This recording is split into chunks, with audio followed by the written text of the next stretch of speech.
Welcome back to Battlelore 2nd Edition. We're playing the Razor Wings expansion mission called A Shot in the Dark. The Deccan here in trouble.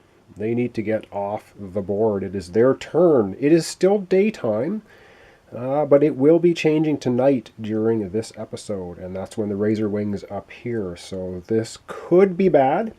All right, let's get going. We are going to play a command card for the Deccan.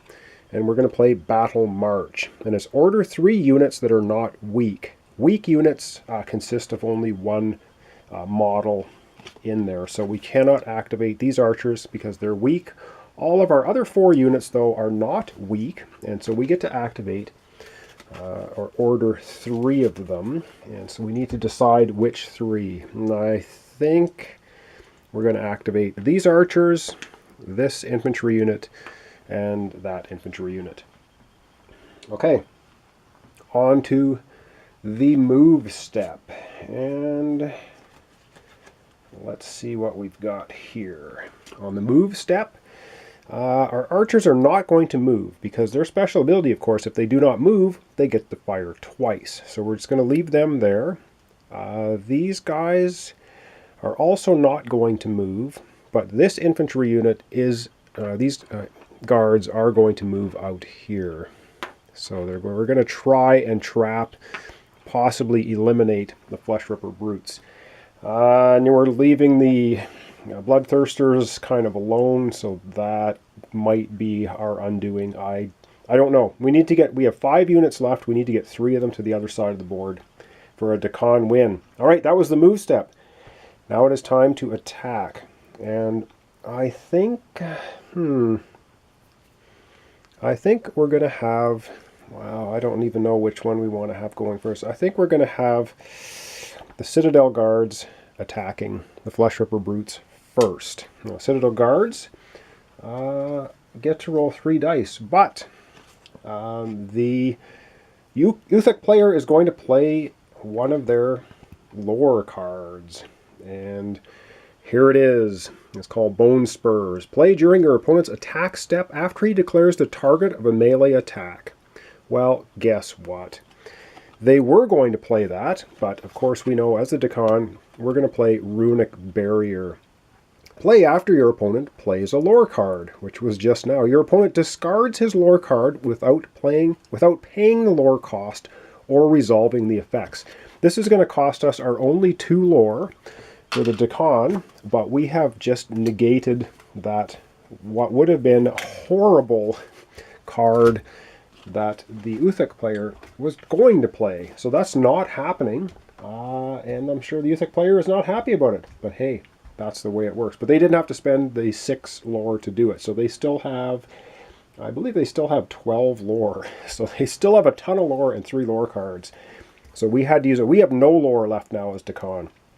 All right, carrying on. Our guard unit.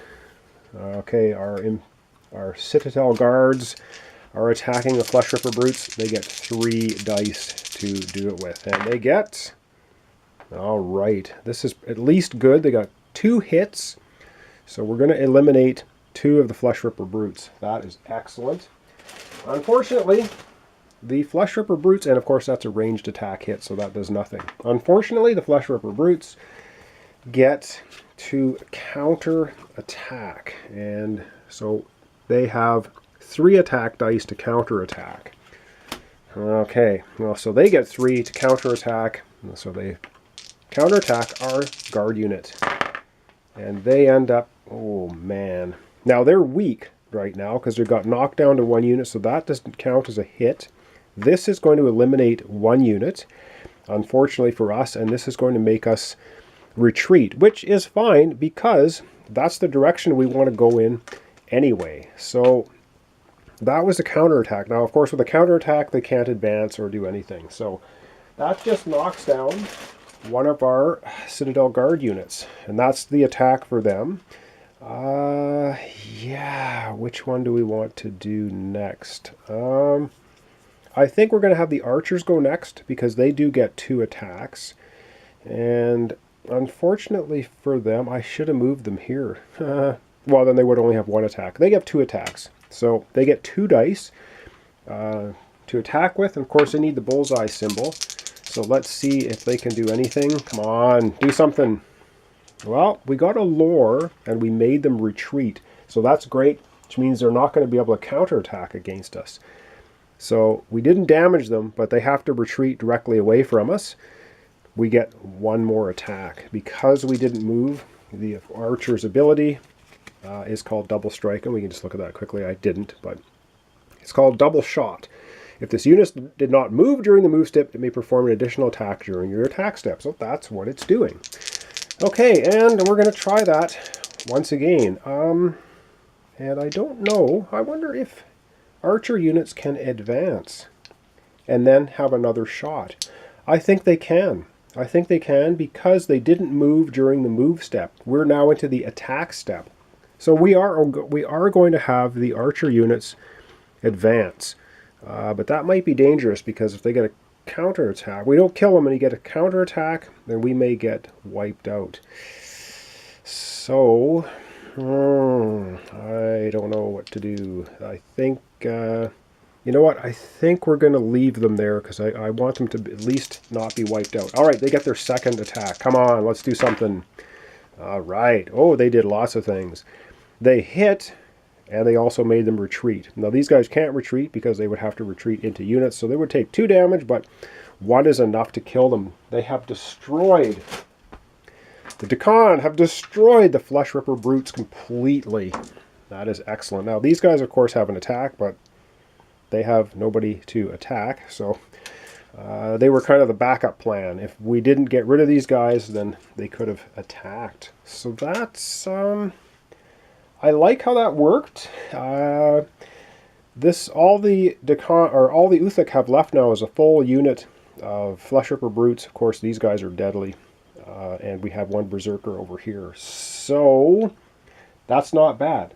And that is the end of the attack step. Now it is the Dakan victory point step. And unfortunately, it means the Dakan has to pass the first player token over to the Uthik, which means it becomes nighttime.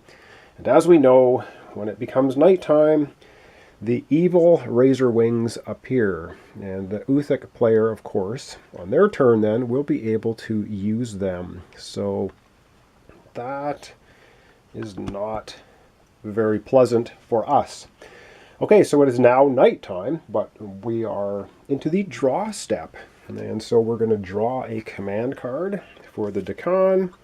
And we get line advance. So let's take a look at our cards. We have line advance, desperate ploy, cavalry charge, which now is completely useless, and line advance. So I'm almost wondering if we might not want to... Oh, we don't have 2 lore. I was going to say we could spend 2 lore and get rid of these. We only have 1 lore. We're going to have to live with those command cards, at least for up to the next turn.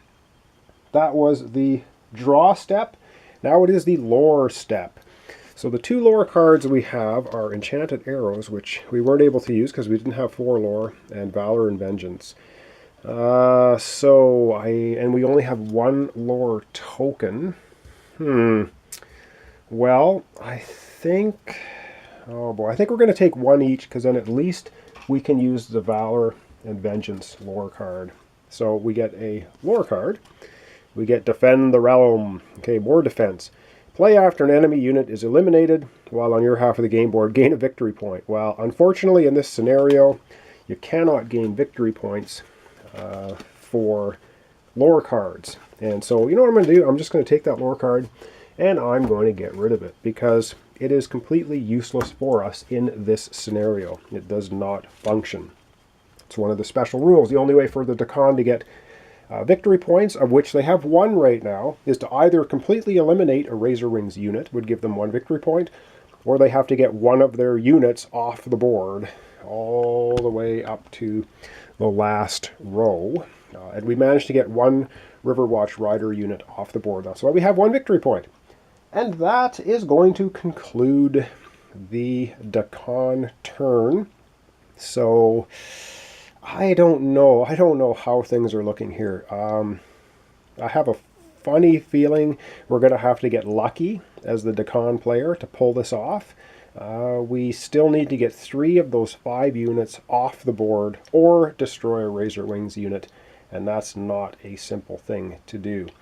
All right, so thanks so much for watching. Thanks for subscribing. Thanks for liking my videos. If you do, join me next time for the continuation of the Razor Wings expansion mission called A Shot in the Dark. Up next, the Uthic and the evil triplets Razor Wings are now on the board, and we're going to see them in action next turn, unfortunately. So thanks for watching along, and I'll catch you next time.